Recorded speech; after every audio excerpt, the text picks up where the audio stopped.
faked his own death. The Machiavelli inspiration in the days following Tupac Shakur's death on September 13, 1996, rumors swirled that he had never died at all, that he had instead orchestrated an escape worthy of his alias, Machiavelli. The name itself came from Niccolò Machiavelli, the Renaissance strategist who once advised rulers to fake their own deaths to deceive their enemies. Tupac's final album, The Don Illuminati, The 7-Day Theory, released just 2 months after the shooting, seemed to telegraph that transformation, its cover depicting him crucified, and its liner notes proclaiming, "Exit Tupac, enter Machiavelli." Fans obsessed over the numerology. He was shot on September 7th and died 7 days later. They saw clues in lyrics like "I ain't a killer, but don't push me," or "Forgive me, Lord, I'm a sinner," imagining them as coded farewells. Theorists even claimed the album's title, Machiavelli, when rearranged, formed the anagram "I'm Alive K," as if it were his hidden taunt. Eyewitness anomalies only deepened the legend. A $3 million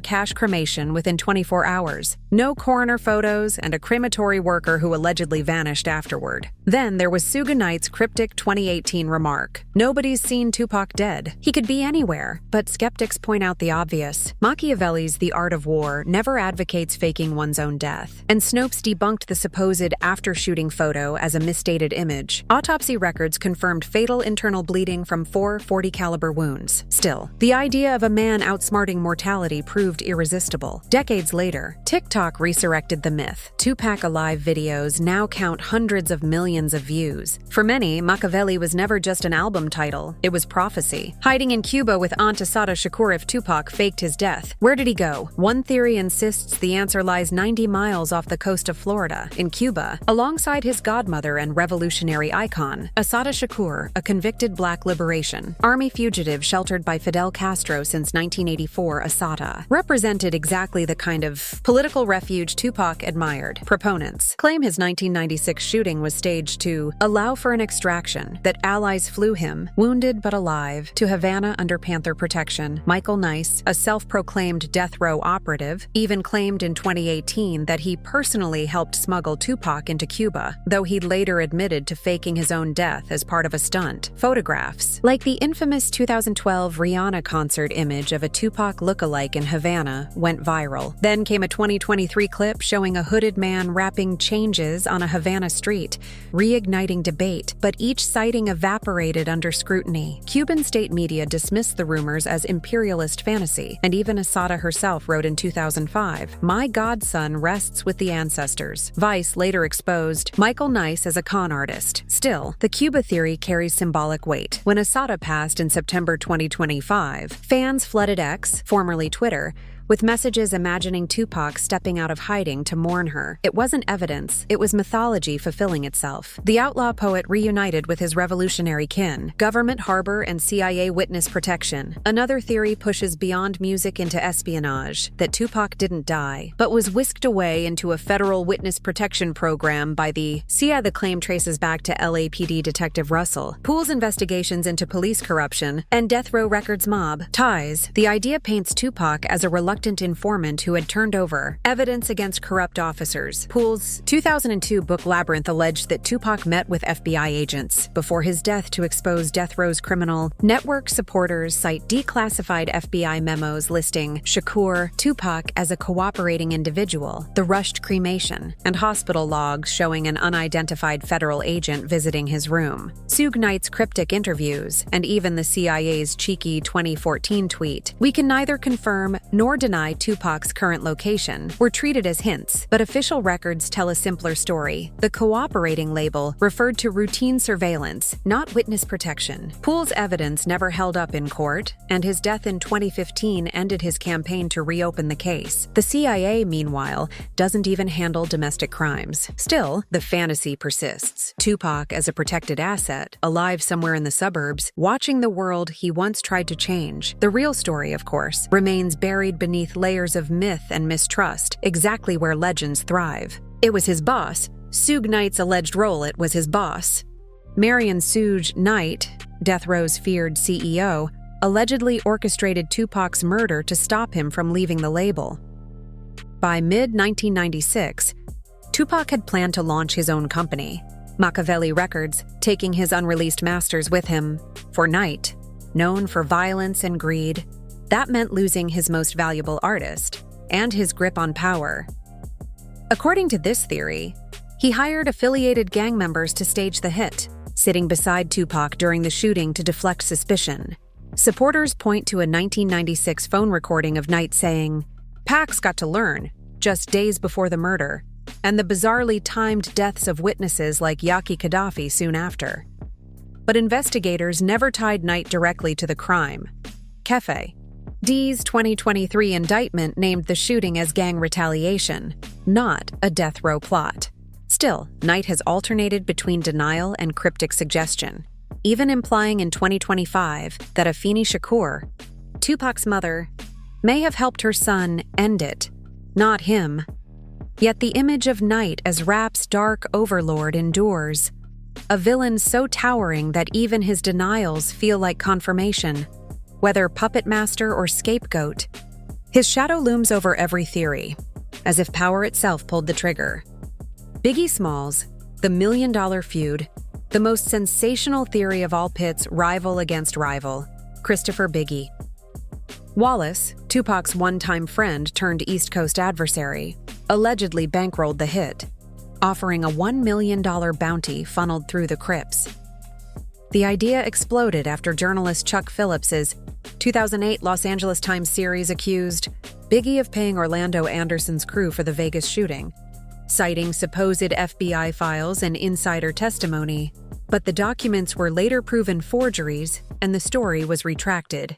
Biggie's family sued for defamation, and even LAPD detective Greg Kading confirmed that no evidence linked Biggie, or Diddy, to the crime. Still, conspiracy culture thrives on symmetry. Tupac dies in Las Vegas, Biggie in Los Angeles, 6 months later. Poetic justice. Fans resurrect the feud with each new scandal, most recently after Kefe D's 2023 confession, which hinted at East Coast money behind the Vegas hit. Diddy's 2025 denials only reignited the suspicion. True or not, the theory endures because it feels mythic. Two kings trapped in a cycle of vengeance where neither could survive the crown. Government assassination for activism. The most politically charged theory claims Tupac wasn't killed over rap. He was silenced for his activism. His bloodline ran deep with revolution. His mother, Afeni Shakur. His godmother, Asada. His stepfather, Mutulu. To believers, that lineage made him a prime target for a modern COINTELPRO, the same covert FBI program once used to dismantle the Black Panthers. They point to declassified FBI files labeling Tupac a threat, constant surveillance, and eerie parallels with assassinations like Fred Hampton's.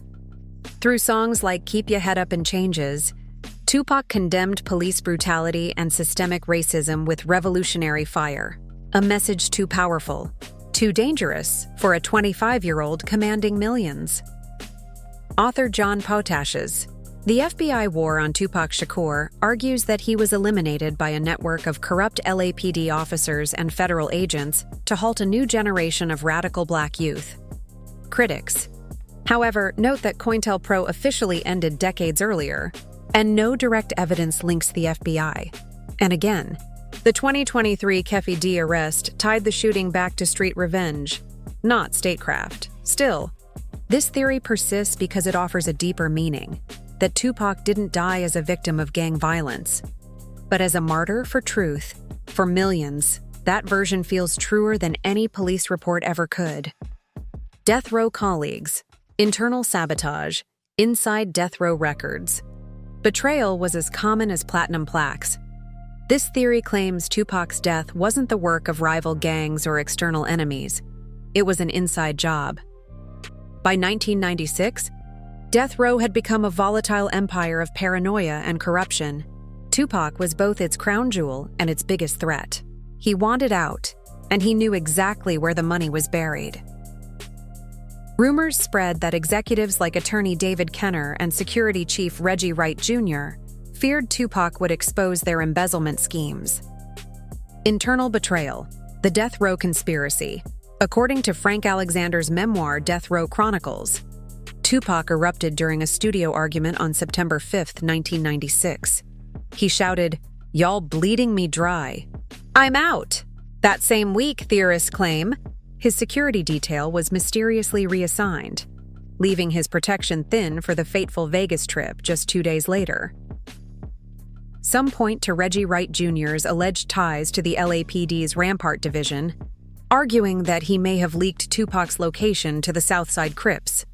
Witness Yaki Gaddafi, who reportedly saw the shooter, was murdered just weeks later. A convenient silence. But official investigations later cleared Wright entirely, and Gaddafi's death was ultimately ruled accidental. Still, stories of missing money and inside betrayal continue to swirl through online forums and YouTube exposés, each new claim feeding the myth that death row devoured its own NBC. News reported in 2023 that police found no credible link to internal staff, but fans see deeper symbolism. Tupac's murder, they argue, wasn't just street retaliation. It was the price of trying to leave a corrupt dynasty. Suge Knight accidentally shot him. Few theories carry darker irony than this one, that Suge Knight himself, while returning fire, accidentally killed Tupac. The night of September 7, 1996, was chaos, gunfire, flashing lights, confusion. Knight, enormous and volatile, was behind the wheel of the BMW, with Tupac in the passenger seat. Bullets tore through the side of the car, striking Tupac 4 times but barely grazing Knight.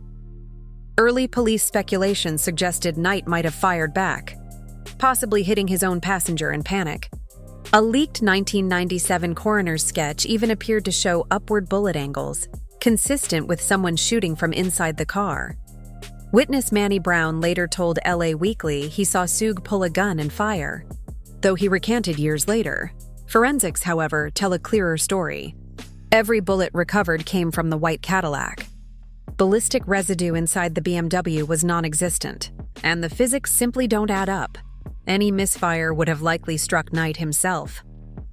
Still, this friendly fire theory refuses to die, partly because it humanizes Suge. Instead of being the villain who plotted Tupac's end, he becomes the tragic brute who caused it by mistake.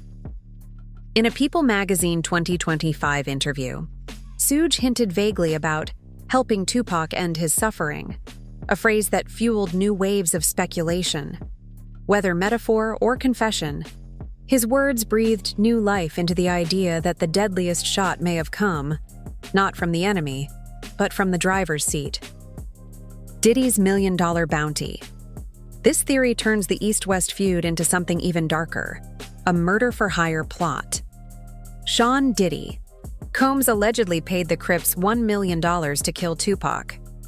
The claim originated from Dwayne "Keffy D" Davis's 2008 police interviews, where he alleged that Diddy made a green light offer during a secret meeting in 1996. The supposed deal promised $500,000 upfront and another $500,000 after confirmation, retaliation theorists say, for Tupac's brutal diss track "Hit 'Em Up," which mocked both Diddy and Biggie. When those interviews were unsealed in 2023, the rumor reignited. Fans tied it to Diddy's later scandals and renewed federal scrutiny of Bad Boy Records. USA Today's 2025 coverage quoted Diddy's firm denial, calling it decades-old nonsense. Prosecutors, too, dismissed the bounty claim as unsubstantiated. But the timing, just 6 months before Biggie's own murder, keeps the story alive in public imagination. On social media, Diddy is painted as the final puppet master of 1990s rap drama, the businessman who turned rivalry into assassination. There's no hard proof, but the myth endures. As one viral comment put it, if rap was the Cold War, Diddy was the arms dealer.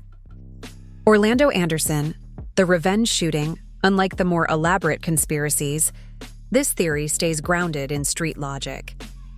Orlando "Baby Lane" Anderson, a member of the Southside Crips, was beaten by Tupac and several death row entourage members inside the MGM Grand just hours before the shooting. Surveillance footage captured Tupac throwing the first punch. According to police reports, and later, Keffy D's own confession, Anderson wanted payback. Hours later, He and his uncle allegedly spotted Tupac's BMW on the Las Vegas Strip and opened fire from a white Cadillac. Tupac was hit 4 times. Suji Knight was grazed once. Then the car vanished into the Vegas night. Anderson was questioned but never charged. He denied involvement until his own death in a 1998 shootout. Ballistics recovered from weapons used by his gang later matched casings found at the scene. In 2023, police finally arrested Keffe D, naming him the orchestrator. The motive, investigators said, was simple: revenge for the MGM beating.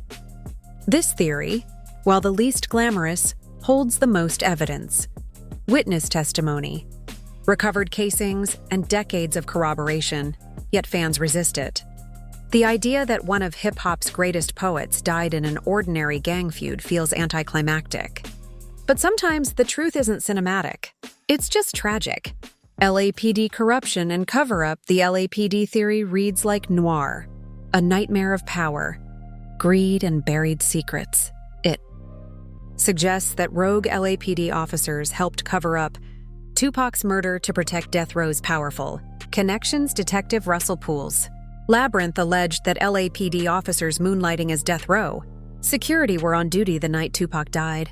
Names like David Mack and Rafael Perez, later implicated in the Rampart corruption scandal, appeared repeatedly. Poole claimed these officers were financially tied to Suge Knight and that the department sabotaged the case to hide its own corruption. Greg Kading's murder rap expanded on the theory, proposing a network of dirty cops, manipulating both the Tupac and Biggie investigations for profit. The story gained traction when Perez was later convicted of stealing cocaine from police evidence lockers. Proof that LAPD corruption was real, even if its link to Tupac wasn't. Officially, investigators blamed jurisdictional disputes between Las Vegas and Los Angeles for the stalled case, not conspiracy. Yet, as Rolling Stone and AutoFeed noted, the LAPD's refusal to cooperate kept the rumors alive for decades. Every unsolved murder needs a villain. And for Tupac, some believe the badge fit best: FBI and the suppression of rap culture. This theory widens the lens. It argues that Tupac's death wasn't personal or financial. It was ideological. Conspiracy theorists claim the FBI viewed gangsta rap as a national threat in the 1990s, a genre that glorified defiance and united marginalized youth. Tupac, with his Panther bloodline and revolutionary lyrics, embodied that fear. Declassified. FBI files confirm agents were monitoring rap-related violence between 92 and 1996. Some believe songs like Trapped in Changes made Tupac a target for federal suppression. Author John Potash connected his death to a covert campaign aimed at destabilizing influential Black artists, mirroring earlier COINTELPRO tactics used against the Panthers. Skeptics point out that surveillance doesn't equal assassination. But the symbolism remains. Afeni Shakur's warnings about government plots, Asada's fugitive life in Cuba, and the eerie repetition of history all feed into the narrative. In a 2025 analysis, Mr. Online argued that Tupac's death represented the last overt clash between revolutionary art and empire. Even today, rappers reference him as a martyr silenced by power. Whether the FBI pulled the trigger or merely watched, the idea lingers that a government once feared a poet enough to erase him, because that's how legends are born. Caught in the crossfire, multiple gangs theory. Some say Tupac wasn't assassinated by one group at all. He was caught in the middle of a brewing gang war. By 1996, tensions between the Bloods aligned with Death Row and the Southside Crips aligned with Bad Boy Records had escalated beyond lyrics into real street warfare. Tupac's Vegas entourage included known Bloods, while his shooter, according to police, was tied to Orlando Anderson's Crips set. But this theory suggests multiple gangs fired that night, each seeking vengeance or reputation. Reports from the Las Vegas Review Journal noted conflicting witness statements. Some claimed they heard gunfire from both sides of the street. Former LAPD detective Greg Kading described Tupac's death as the nexus of several retaliations happening at once. Supporters argue that rival sets from Compton, Watts, and Inglewood all converged on Vegas for the Tyson fight, turning the Strip into a temporary battlefield. That chaos, they say, explains why police found shell casings of different calibers and why witnesses couldn't agree on the shooter's position. Still, official forensics point to a single weapon, a .40 caliber Glock tied to Anderson's crew. Skeptics dismiss the multi-gang theory as confusion born of trauma, but its symbolism endures. Tupac, the voice of unity, dying at the crossroads of fractured tribes. A poet silenced by the very streets he tried to represent.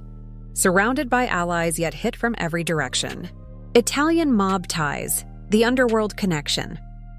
Few theories feel as cinematic as this one, that Tupac's murder was orchestrated not by Crips or record executives, but by the Italian mafia. Death Row Records, flush with cash and criminal ties, was rumored to be laundering money through Los Angeles mob networks in the mid-1990s. Suge Knight's empire was extravagant, fleets of luxury cars, mansions, and mountains of untraceable cash. Some claim that the Don Illuminati. The 7-Day Theory wasn't just an album title, but a warning. The Don referencing an actual mafia figure. Detective Russell Poole's investigations hinted that Knight had borrowed heavily from mob-backed investors who wanted their money back once Tupac began questioning Death Row's finances, when Tupac threatened to leave and expose the books. These silent partners allegedly greenlit his removal. Popular YouTube conspiracy even connects the white Cadillac to a Vegas rental company with mob affiliations. But historians point out that by the 1990s, the Italian mafia's grip on Las Vegas had already faded, replaced by corporate casino ownership. No FBI file, LVMPD report, or verified testimony has ever substantiated organized crime involvement. Still, the theory endures because it feels like something straight out of The Godfather, a superstar who knew too much, silenced by shadowy men in suits. If gang violence made Tupac's death tragic, mob involvement made it mythic, the underworld reaching up to clip the wings of its brightest outlaw. The 7-Day Theory, numerology and resurrection to Tupac's fans. Nothing was random, not even time itself. The 7-Day Theory suggests his death was a numerological illusion, a ritualized act of symbolic resurrection. He was shot on September 7th and pronounced dead 7 days later, on September 13th, 1996. His final album, The Don Illuminati, The 7-Day Theory, was reportedly recorded in exactly 7 days. The cover depicts Tupac crucified, a direct symbol of rebirth. In the album's liner notes, he wrote, "Exit Tupac, enter Machiavelli." To believers, the sevens were breadcrumbs, a coded message that he had transcended mortality. Some even noted that 7 plus 13 more 20, the age when he first signed to Interscope, claiming it marked a spiritual cycle of rebirth. Fans once expected his return in 2003, 7 years after his death. When that prophecy failed, new ones appeared, 2014, then 2023, each aligned with Machiavelli anniversaries. Skeptics, however, remind us that the 7 days referred simply to how fast producer Johnny J said they recorded the album, not mysticism. Autopsy records confirm the date of death, but in Tupac's universe, coincidence doesn't exist. His lyrics, reincarnation, all through my music, are treated as coded confession. Even today, Jur's 7-Day Theory trends every September 13th, turning tragedy into transcendence. To believers, the math itself proves he never really died. He simply ascended. The 2012 BT Award sighting in 2012. The BT Awards in Los Angeles became the stage for one of the most viral Tupac sightings in history. During the red carpet pre-show, cameras caught a man in sunglasses and a white suit who bore an uncanny resemblance to Tupac Shakur. Within hours, screenshots flooded the internet, claiming the rapper had returned in disguise to watch the industry he built. Supporters compared facial ratios, tattoos, even his body language, calling it a 97% likeness. Some swore they saw his Thug Life tattoo faintly beneath the collar. The timing made it feel plausible. Just months earlier, Tupac's hologram had performed at Coachella, blurring the line between life and illusion. Theories spread that he'd walked among the crowd that night, watching his own digital ghost perform. But Rolling Stone later revealed the man's identity: a performer named Devin P. Johnson, who posted a selfie captioned, "I'm not Tupac, relax, still." The clip became cultural canon, proof to believers that Tupac was alive enough to troll. Even now, Reddit threads dissect the footage frame by frame, searching for inconsistencies in lighting or movement. The 2012 sighting wasn't the first, and wouldn't be the last, but it perfectly captured the storm of nostalgia and denial that surrounds his legend. In a world where holograms perform and AI voices rap, maybe, just maybe, the real Tupac could too. Spotted at a Lil Wayne concert, 2009, 3 years before the BET sighting, another viral claim rippled through hip-hop forums. Tupac, alive and well, had supposedly been spotted at a 2009 Lil Wayne concert in New Orleans. A grainy, fan-shot video showed a man in the crowd, bald head, bandana, thug life shirt, dancing near the stage. The uploader swore, "That's Pac, I saw the nose ring."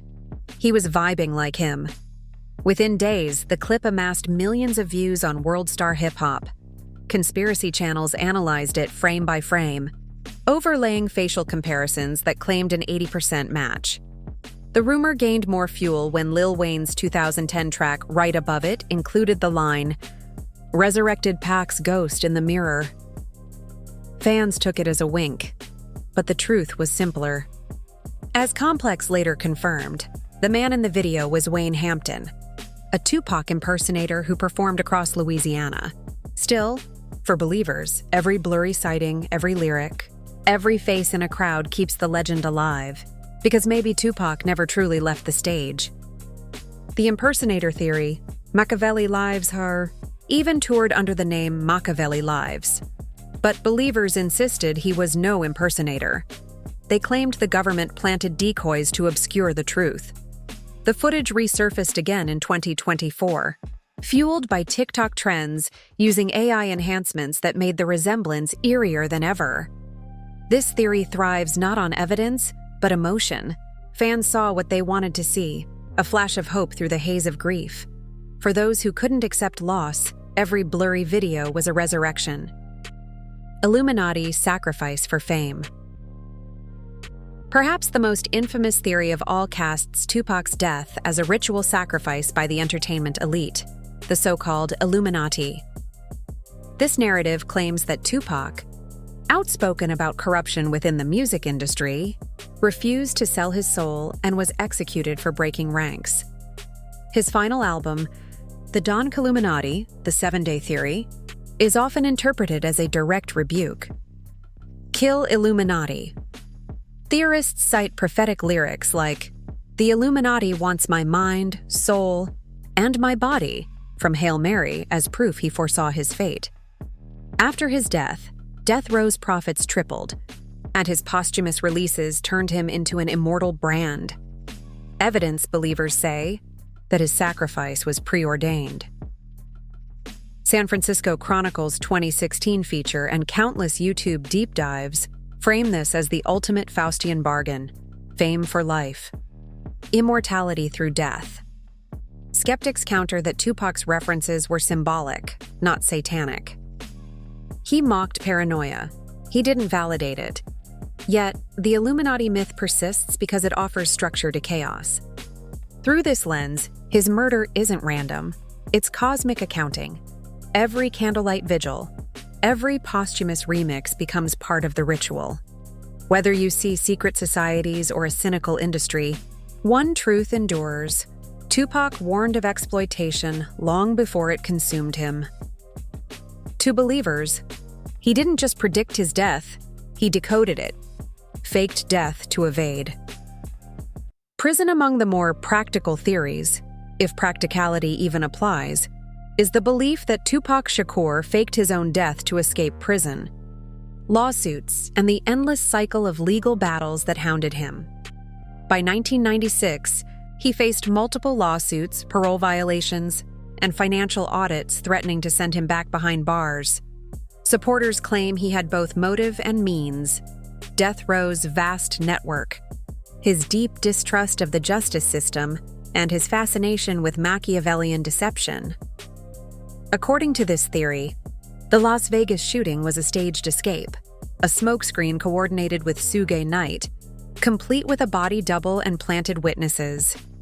The alleged $3 million cash cremation within 24 hours became central evidence. No autopsy photos, no open casket, no verifiable remains. So, today's breakdown of enduring conspiracies highlights how fans link this theory to Tupac's distrust of law enforcement, the same system that once jailed him in 1995. His Machiavelli persona, inspired by the philosopher Machiavelli, who advocated faking one's death for strategic survival, only deepened the myth.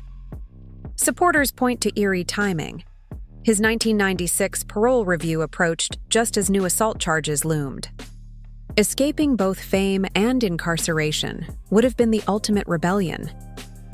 Skeptics counter that such an operation would require impossible precision, false witnesses, forged hospital reports, bribed staff, none of which have ever surfaced. The Clark County coroner confirmed his identity via fingerprints, and no record shows any charges being quietly dismissed. Still, the theory endures because it reframes death not as tragedy, but triumph, the final jailbreak of a man who spent his life dodging cages, both literal and metaphorical. To believers, death was Tupac's last act of defiance, his ultimate escape. Government plant and SSN anomalies. At the crossroads of paranoia and paperwork lies one of the strangest theories of all, that Tupac Shakur wasn't a target of the system, but part of it. Conspiracists claim he was a government asset planted in hip-hop to influence culture, and later retired once his mission ended. Their supposed smoking gun? His social security number, which reportedly doesn't appear in the official U.S. death index. To believers, that missing record proves his death wasn't federally documented. Add to that his rapid cremation, missing coroner certificate, and a vanished hospital file from the University Medical Center, and the paperwork starts to look suspicious. On Reddit threads like R Tupac Conspiracy, users point to this SSN anomaly as proof of witness protection-style handling. Some go further, arguing that Tupac's entire rise was state-engineered social control. A charismatic Panther's son used to steer black youth toward rebellion, safely contained within entertainment. The logic borrows from real history. The FBI's COINTELPRO infiltration of the Black Panthers, where informants masqueraded as radicals. Rolling Stone's review of Tupac conspiracies notes how this theory splinters into versions. Some say he was a willing collaborator, others that he was used and then erased. Skeptics remind us that SSN omissions are common for celebrities whose estates request sealed records, and no proof links Tupac to any federal manipulation. Still, in an age of data mistrust, the missing number feels symbolic, a bureaucratic ghost story for the digital era. Tupac, the man who once rapped, "I'm seeing nothing but my dreams coming true," now lives on through spreadsheets, redactions, and rumor. To believers, the government didn't just kill him, they filed him away. Thank you for watching. If you enjoyed this video, click on one of the boxes on your screen to watch more stories just like this, because some legends never truly die. They just change form.